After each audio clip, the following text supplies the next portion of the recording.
신약성경 디모데전서 2장 1절에서 8절 말씀입니다. 같이 읽겠습니다. 그러므로 내가 첫째로 너희를 권하노니 모든 사람 위하여 간구와 기도와 도고와 감사를 하되 임금들과 높은 지혜 있는 모든 사람들 위하여 하라. 이는 우리가 모든 경건과 단정함으로 고요하고 편안한 생활을 하려 함이니라. 이것이 우리 구주 하나님 앞에 선하고 받으실 만한 것이니 하나님은 모든 사람이 구원을 받으시며 진리를 아는 데 이르기를 원하시느니라. 하나님은 한 분이시요 또 하나님과 사람 사이의 중보자도 한 분이시니 그 사람이신 그리스도 예수라. 그가 모든 사람 위하여 자기를 대속물로 주셨으니 기약이 이르러 주신 증거니라. 이를 위하여 내가 전파하는 자와 사도로 세움을 입은 것은 참말이요 거짓말이 아니니 믿음과 진리 안에서 내가 이방인의 스승이 되었노라. 그러므로 각처에서 남자들이 분노와 다툼 없이 거룩한 손을 들어 기도하기를 원하노라. 아멘. 우리가 신앙생활을 한다라고 하는 신앙의 여정을 뭐라고 표현하면 좋겠냐 하면 주님과 함께 길을 걷는 것이다, 이렇게 표현하는 것이 맞을 것 같습니다. 보통 우리가 신앙생활 잘해 라고 말할 때 신앙생활에 잘한다는 초점을 교회 잘 다녀, 교회에 잘 소속돼 있어, 이것을 신앙이라고 생각하고 있는데 그것도 소중한 기초이지만 더 중요한 것은 내가 교회를 떠나 나의 가정과 일터에서 정말 주님과 함께 매 순간순간 주님이 내 곁에 계시다는 것을 인정하고 실질적인 삶을 살아가는가 하는 것들이 신앙생활이라고 하는 것이죠.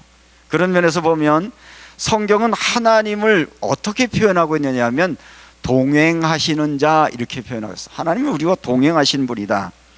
에녹이 하나님과 동행하였고 그랬죠. 에녹이라고 하는 사람의 인생을 뭐냐면 하나님과 동행하는 자가 되어 하나님을 저를 죽음을 보지 않고 옮기셨으니, 이렇게 표현하거든요. 에녹의 신앙이 특히 하나님과 동행했다, 어쩌다가 만난 게 아니라 일상생활이 하나님과 동행하는 자였다는 것을 표현하고 있는 것이고, 야곱과 함께 하셨던 하나님은 야곱과 늘 함께 계셨어요. 불신앙에 있을 때도 함께 하셨고 위기 때도 함께 하셨고, 그래서 야고보는 하나님이 자기에게 임재했을 때 놀래죠. 아, 하나님이 이곳에 계실건을 내가 알지 못했도다. 자기는 인식하지 못했지만 하나님은 한순간도 야곱을 떠난 적이 없었고 그가 하나님을 알 수 있는 그 사막 가운데 베델에서 하나님의 만나를 은혜 주셨고요. 하나님이 우리와 함께 하신다는 말은 계속 좋은 일만 생긴다는 건 아니에요. 요셉이라고 하는 사람의 이야기를 보면 요셉이 애굽의 종으로 팔려갔어요. 귀한 아들로서 호화호식하다가 어느 날 노예가 돼버렸어요. 그런데 성경은 뭐라고 기록하고 있냐면 하나님이 요셉과 함께 하심으로 형통한 자가 되었더라라고 말하거든요. 어떤 자리인데? 노예로 팔려간 자리였는데 하나님이 함께 하심으로 형통한 자가 되었다는 겁니다. 사람의 기준으로 보면 말도 안 되는 이야기인데 성경은 말합니다. 하나님이 함께하는 것, 그것이 형통한 자의 은혜라고 얘기하고 있는 것이고요. 뿐만 아니라 이스라엘 백성들이 광야길 걸어가는 동안 하나님은 어디 계셨어요?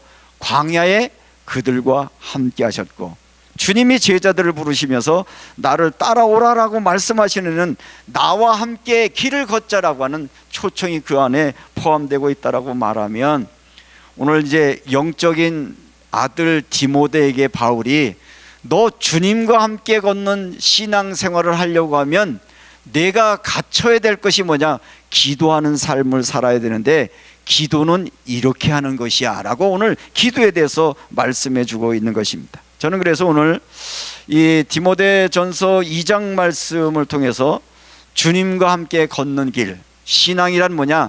주님과 함께 나의 인생길을 걸어가는 것인데 그 길은 주님과 함께 가려고 하면 그 길은 예수님이 눈에 보이는 것이 아니기 때문에 그 눈에 보이지 않는 예수님과 함께 걷는 길의 방법이 뭐냐? 기도라고 하는 길을 통해서 주님과 함께 걸어갈 수 있음을 오늘 성경을 통해서 말씀해 주고 있습니다.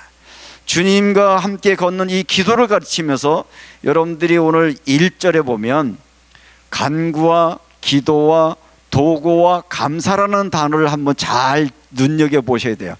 그동안 우리는 기도라는 걸 알고 있었지만 정말 복음의 진리를 알고 있는 그들이 가르친 기도에서 조금 함량미들의 기도를 배웠다는 그런 생각이 들어서 오늘 본문의 말씀 속에서 다시 우리에게 깨달음을 주신데, 자 그러면 기도와 간구와 기도, 그 말이 같은데 여기에는 다른 의미가 있어요. 간구라고 하는 의미는 데시스라고 하는 그리스어인데 이것은 신약 성경에 18번 등장한 단어인데 무슨 의미냐면 부족하여 매달리다, 필요에 의하여 요청하다.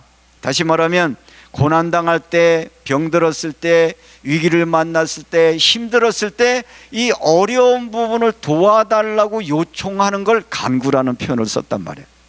그런데 이 자칫 여기 이 데아시스라고 하는 이 것들을 삶의 무게가 말이 되어 하나님께 올려드리는 언어, 이렇게 표현해도 되겠죠. 그래서 이 기도인데, 그런데 이 간구라는 것은 하나님에게도 할 수 있지만 사람에게도 할 수 있는 용어예요. 이 데아시스라는 말은. 그러니까 여러분들이 어려울 때 하나님께도 요청하지만 여러분들이 도움을 줄 수 있는 사람에게도 간구할 수 있잖아요. 이거 도와주세요, 이런 것이 있는데, 오늘 기도라고 하는 단어는 프로슈케라고 하는 단어인데 신약 성경에 37번이나 등장하는 단어인데 이것은 무엇을 향하여 말하다, 신에게 아뢰다는 거예요. 이거는 사람에게 말하는 게 아니라 하나님에게만 말할 수 있는 걸 기도라고 표현한다는 거예요. 사람에게 도움하는 것. 그래서 하나님을 향해 나아가 머물며 말하는 행위가 프로슈키인데 요청이 포함될 수 있지만 그보다 더 관계성 속에서 찾아보는 것을 기도라고 얘기한단 말입니다. 하나님 앞에 서 있음, 하나님을 의식하고 하나님을 의식한 속에서 말하는 것을 기도라고 얘기를 하고 있는데, 이 프로스케라고 하는 단어는 보통 예수님이 기도하셨을 때 기도하셨다는 단어를 프로스케라고 써요. 그러면 자, 여러분들이 성경에 등장하는 예수님의 기도는 어떤가를 잘 보시면 밤새 한적한 곳으로 가서 밤새 기도하셨다 그랬어요. 예수님이 밤새 뭘 위해서 기도하셨을까요? 그동안 우리는 기도란 건 여기서 아까 얘기하는 것은 데시스, 내 필요, 내 고난, 내 이겼지만 예수님의 기도는 하나님의 그 위로, 하나님의 임재, 하나님의 뜻을 분별하는 것들을 집중적으로 기도했을 것에 의해서 예수님은 한밤중에 가셔서 그렇게 기도하셨고, 예수님은 기도하시러 가실 때 제자들을 따라주고 혼자 기도하셨단 말이에요. 이 얘기는 하나님 앞에서 모든 것을 다 내놓고 하나님의 임재 안에 머무는 시간이 예수님이 투자하셨던 모든 기도의 형태였다는 것을 성경이 말씀해 주고 있는 것입니다. 그래서 하나님 앞에 설 때 우리에게도 기도를 가르쳐 주시면서 너희는 기도할 때 이렇게 하라. 어떻게? 하늘에 계신 나의 아버지시여. 그러니까 기도가 먼저 이해되려고 하면 앞에서 얘기하는 간구 이전에 내가 누구인지 하나님이 누구인지 이 관계성이 정리가 된 다음에 기도를 하면 기도가 기쁨이고 감사고 거기에 평안이 있는 것인데, 그게 아니라 어디에 마음만 뺏기면 간구라고 하는 것에 초점을 맞추고 나면 어떤 현상이 일어나냐면, 이제 보통 교인들한테 묻잖아요. 요즘 뭐 기도해요? 그럼 이렇게 해요. 요즘 기도 제목 없어요. 자, 여기서 기도 제목 없다는 얘기는 뭐예요? 뭐 필요 요구가 별로 없어요. 왜? 있는 거 다 있으니까 그러니까 필요한 게 없으면 기도를 안 하는 게 한국 교인들이에요. 그러니까 왜 기도를 잘못 배운 거죠.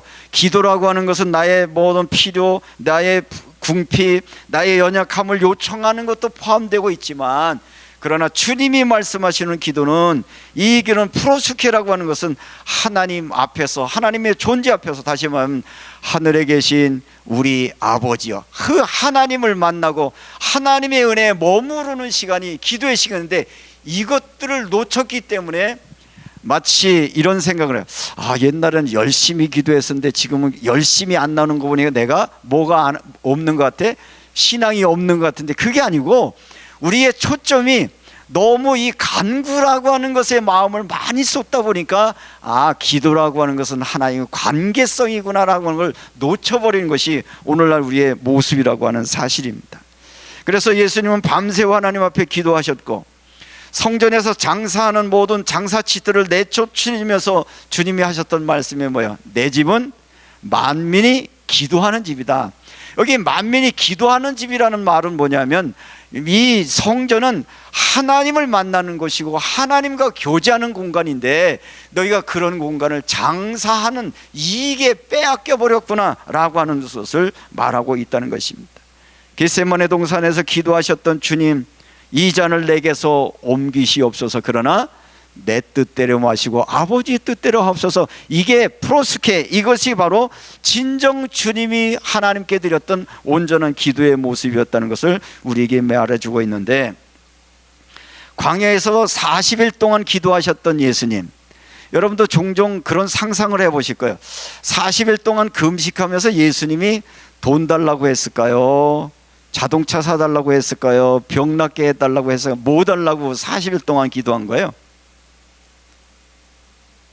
하나님, 아버지를 더 알기를 원합니다. 내가 이해할 수 없고 내가 측량할 수 없는 아버지의 사랑, 아버지의 큰 뜻을 내가 이해하고 깨닫기를 원합니다.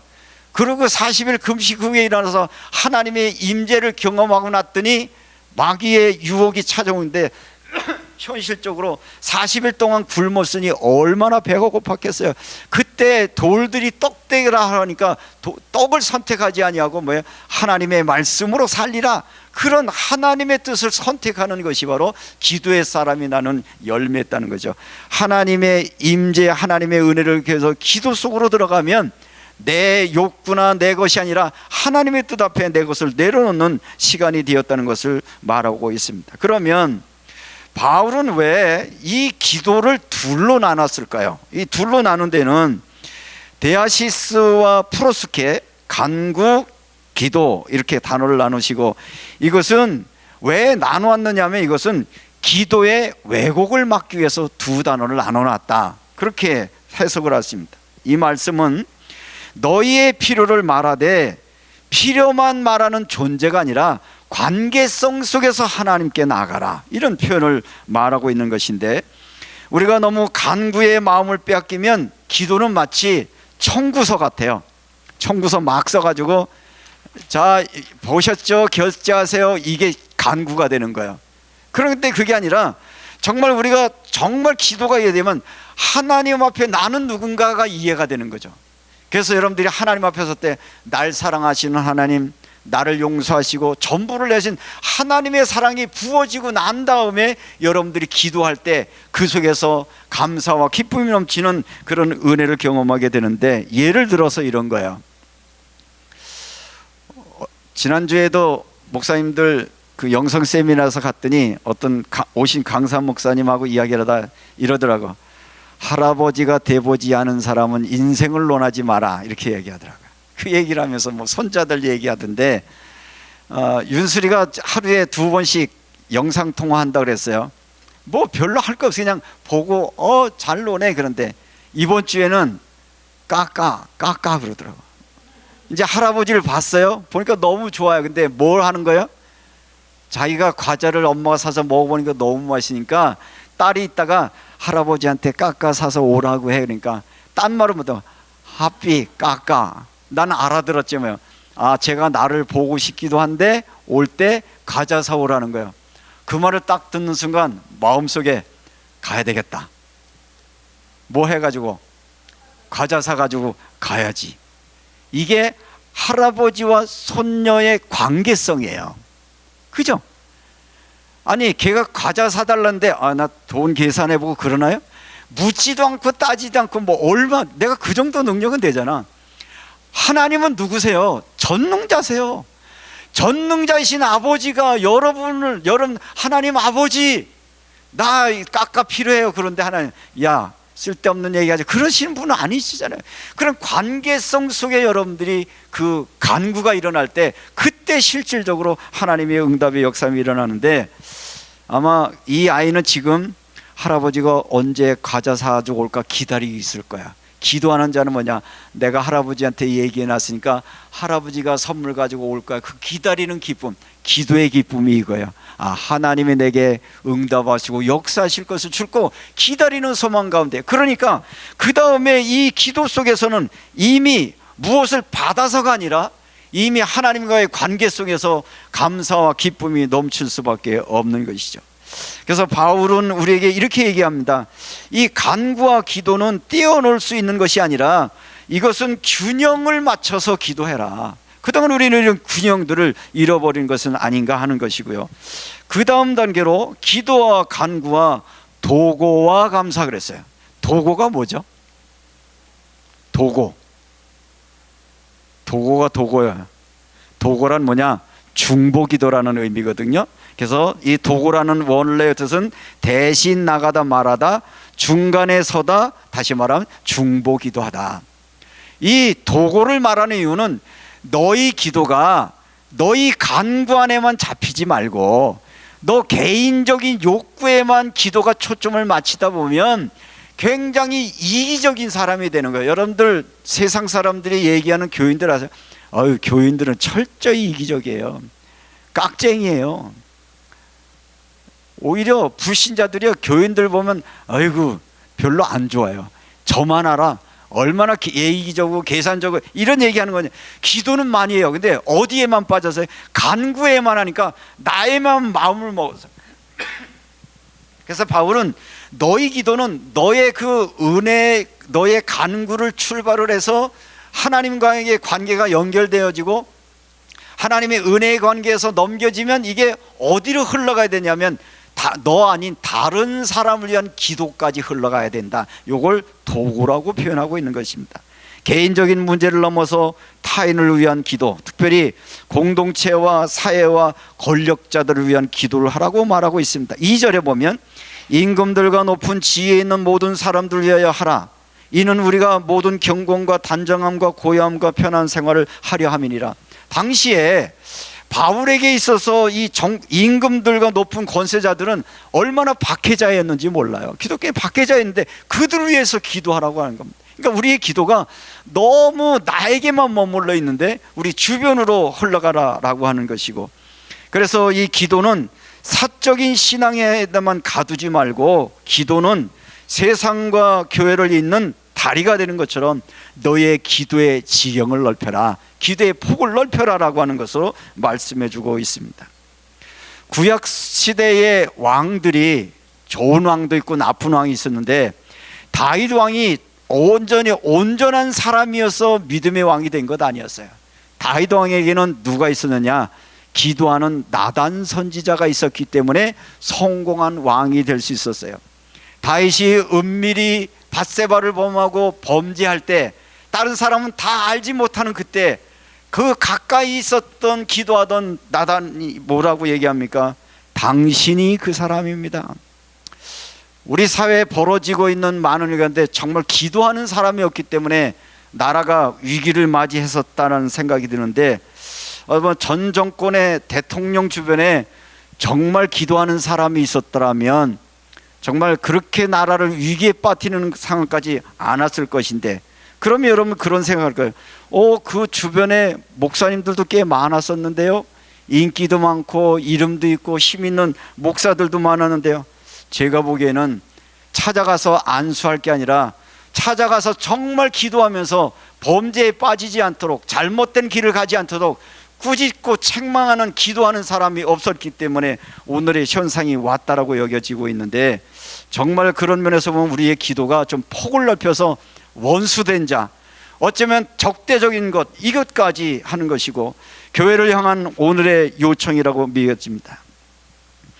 한국 개신교를 전체적으로 힘들게 하는 사람 중에 한 사람이 정광훈 목사인데, 이 사람 추정하는 분들이 의외로 많습니다. 그런데 이 사람이 교도소에 수감될 때 기자 한 사람이 소리칩니다. 목사님 예수 믿으세요. 목사님 예수 믿으세요. 소리 질렀어요. 그 얘기는 저는 나한테 던지는 소리 같았어. 목사님 예수 믿으세요, 이 말은 무슨 뜻이에요? 너 정말 예수 믿어서 그렇게 살지는 않지 않냐. 정말 당신이 목사라면 지금이라도 예수 믿어라. 이게 사회가 교회를 향한 질타의 소리를 우리는 들어야 됩니다. 내가 정말 예수 믿는 사람이 맞다면 어떻게 세상이 목사를 향하여 예수 믿으라고 말하고 세상이 교회를 걱정하는 시대가 되었느냐. 왜 그랬느냐? 도고의 기도가 안 돼서 그래요. 정말 우리의 마음속에 하나님의 마음을 담고 하나님의 뜻을 분별할 수 있는 기도의 지경이 넓혀지지 않는 그 이유가 여기에 있다는 사실을 하면서, 이 부분들은 우리나라뿐만 아니라 지금 전 세계적으로 가장 논란의 핵심이 되고 있는 사람들이 개신교도들이에요. 나 개신교 목사이긴 하지만 트럼프라고 하는 대통령이 하는 일들을 보면 그 배후에 참 이상하게 세계 질서를 불안과 염려로 빠뜨리는데 그 배후에 누가 있는 거예요? 미국 교회들이 있잖아요. 도대체 교회에 예수가 계실까? 예수님이 계실까? 정말 기도하는 사람이 있는 건 맞는가? 라는 것들을 생각하면서 바울이 왜 이렇게 디모데에게 간구와 기도와 도고와 감사를 하되 임금들과 높은 지혜에 있는 모든 사람들 위하여 하라라고 말했을까? 다시 우리가 기도를 점검하고 다시 하나님 앞에 기도하는 우리 소명교회 여러분 되어지시기를 주님의 이름으로 축복합니다. 정말 예수 믿는다면 그렇지 않았을 것이라는 그 외침이 어쩌면 저에게 주는 말이기도 하고, 장로님 예수 믿으세요 이러면 여러분 기분이 어떻겠어요? 권사님 예수 믿으세요 이렇게 들으면 어떻겠어요? 그때 이 새끼 웃기네 그게 아니라, 주여 나를 보게 하소서. 내가 정말 믿음이 있는가? 내가 정말 주님을 따라가고 있는가? 오히려 우리를 볼 수 있는, 제가 한 사람의 특정 사람을 이야기해서 미안하기만 사실 그 소리 속에 저에게도 야, 나 정말 예수 믿는 사람 맞아? 내가 그리스도인인 것 맞아? 다시 한번 나를 돌아보고 성찰하고 돌아보는 시간이 되었다는 걸 보면서, 기도라고 하는 것은 뭐냐? 하나님 앞에 서서 내 필요와 요구를 말씀을 드리지만 그분의 관계성 안에서 기도하면서 하나님의 부어진 그 은혜를 흘러넘쳐서 중보기도 하고, 나라와 민족을 위해서 기도하고, 여러분의 가족을 위해서 기도하고, 사랑하는 형제를 위하여 기도하고, 이 기도가 되어질 때 그 속에서 위로와 화평과 연합의 역사가 일어나는데, 기도 많이 한다는 사람일수록 이상하게 분리를 잘해요. 사단 뭐 이렇게 해가지고 막 싸잡아 잡기도 하고 막 극단적인 논리에 빠지는데, 그것은 잘못된 기도의 단계에 머물러 있다라는 사실을 바울이 오늘에게 지적하고 있는 걸 기억을 하면서, 그동안 우리는 이 기도가 교회의 모든 간구 중심의 기도가 역사였다면 내 뜻, 내 목표, 야망, 이익, 부흥, 개인의 문제, 건강, 생계, 자녀 문제, 간절함의 부르짖음은 강했지만 그것이 잘못됐다는 것이 아니라, 그 기도를 하지 말라는 것이 아니라 그 기도를 누구 앞에서 하는 거예요? 전능하신 하나님 앞에서 드려질 때 우리의 기도는 내 요구를 관철시키는 게 기도 아니라 하나님의 말씀을 깨닫고 내 삶의 방향을 바꾸는 그런 놀라운 변화의 시간으로 바뀌어지는 역사가 여러분들에게 있기를 주님의 이름으로 축복합니다. 우리 사회에 나타나는 현상 중에 하나가, 교회에서는 믿음이 좋아 보여요. 막 장로, 권사하는데 밖에 나가서는 이상한 사고 치는 사람들이 많아요. 특별히 정치인들. 지금 뭐 세간에 막 하는 사람 보면 저 사람 믿음 좋은데, 기도 많이 하는데 어디에 빠졌어요? 간구에 빠져서 그래요. 내 생각에, 내 신념에, 내 어떤 노선에 빠지니까 도고까지 안 가는 거예요. 하나님의 뜻이 분별이 안 되는 거예요. 시대가 뭘 요구하는 게 보이지 않아요. 기도의 폭을 넓히지 않는 결과라고 하는 사실을 기억을 하면서, 여러분들이 다시 한번 오늘 본문의 단어 간구와 기도와 도고와 감사를 하되, 진정한 기도는 내 뜻이 응답되어서 감사가 아니라 내 문제를 가지고 하나님 앞에 나올 수 있는 것에서 진정한 감사가 있을 때 그것이 기도이고, 정말 돌아놓고 보면 기도의 시간이 행복했거든요. 여러분, 기도 시간이 행복하지 않으세요? 기도하고 나면 평안하지 않으세요? 그게 진정한 기도의 응답인데, 성경에서도 말하고 있기를 정말 하나님이 주시는, 우리에게 주시는 응답 가운데 특별히 프로스케라고 하는 기도라고 얘기했을 때 성령의 열매가 뭐예요? 성령의 열매. 성령의 열매는 사랑과 희락과 화평과 오래 참음과 자비, 양성, 충성, 온유, 절제잖아요. 이건 세상 사람이 줄 수 있는 게 아니에요. 하나님만 줄 수 있는 평화거든요. 하나님만 줄 수 있는 은혜를 구할 수 있는 저와 여러분이 되어지시기를 주님의 이름으로 축복합니다. 그러면 이 일들 가운데 우리는 기도할 때 내가 잘 되었기 때문에만 감사한다라고 하는 것이 아니라 하나님이 계시기 때문에 감사가 여러분에게 넘쳐지시기를 주의 이름으로 축복합니다. 우리의 믿음의 선배였던 웨슬리는 기도를 어떻게 이해했느냐?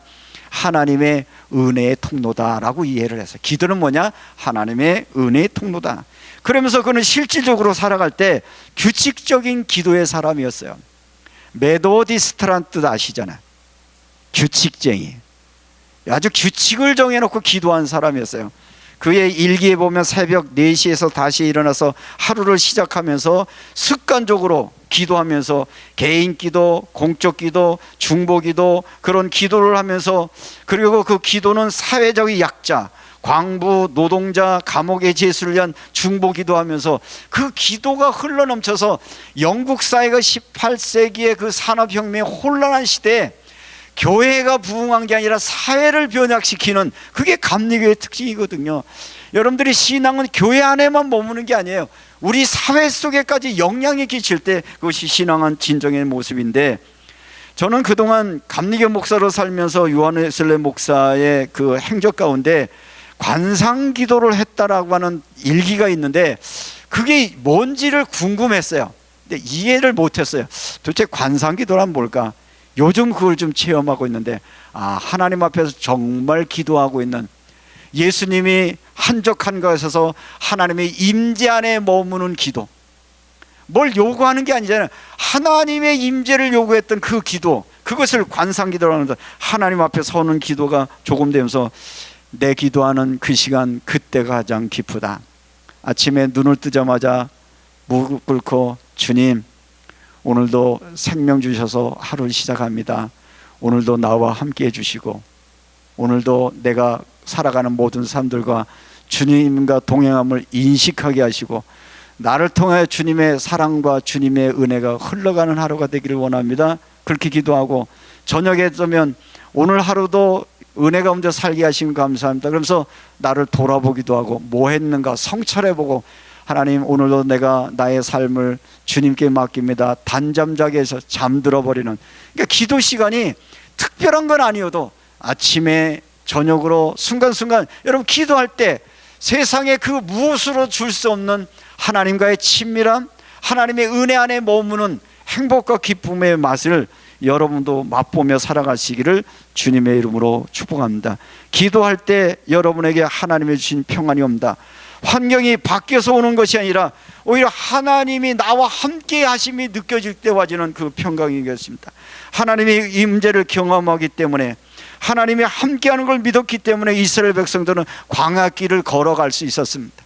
하나님이 나와 함께 하심이 믿어질 때 여러분이 험악한 여러분의 인생을 걸어갈 수 있습니다. 힘의 근원이 하나님의 사랑, 하나님의 인도 안에 있기 때문에 그것이 가능하다라고 하는 사실을 기억을 하면서 여러분도 한번 그렇게 기도해 보십시오.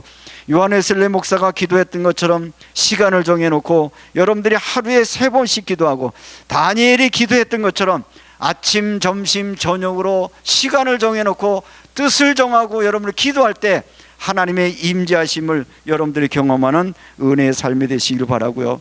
함께 걷는 삶이라고 하는 것은, 주님이 함께 걷는 시간은 기도 시간에 가능합니다. 기도할 때 성령이 임하시는 거야. 기도할 때 말씀이 생각나요. 기도할 때 찬양의 고백들이 나의 고백과 연결돼요. 그때 하나님의 주신 위로와 평강이 여러분 속에 가득하시고요. 나는 나의 길을 걸어갈 수 있는 것은, 믿음의 사람들은 넘어질 수는 있지만 길을 잃지 않는 거야. 여러분이 살다 보면 길을 잃어버릴 수도 있잖아요. 낙심할 수도 있지만 그때마다 주의 음성 듣고 주의 말씀 듣고 나와 함께 걸어가자고 요청하는 주님 앞에 여러분들이 그 길을 가시고, 여러분이 걸어가는 길이 화려하지 않을 수 있어요. 평탄하지 않을 수 있어요. 그러나 주님과만 함께 한다면 그 길은 평탄한 것이고 행복한 것이고, 저는 그래서 가끔 인생이라고 하는 뭐냐, 아까도 말씀드린 거, 인생은 주님과 함께 길을 걷는 거라고 말했고, 여행이 즐거울 때 여행의 가장 즐거움의 필수는 뭘까요? 누구와 같이 가느냐가 필수예요. 아무리 장소가 좋아도 정말 희한한 사람하고 가면 다 망치는 거거든요. 가정도 마찬가지예요. 어떻게 하면 가정이 행복할까?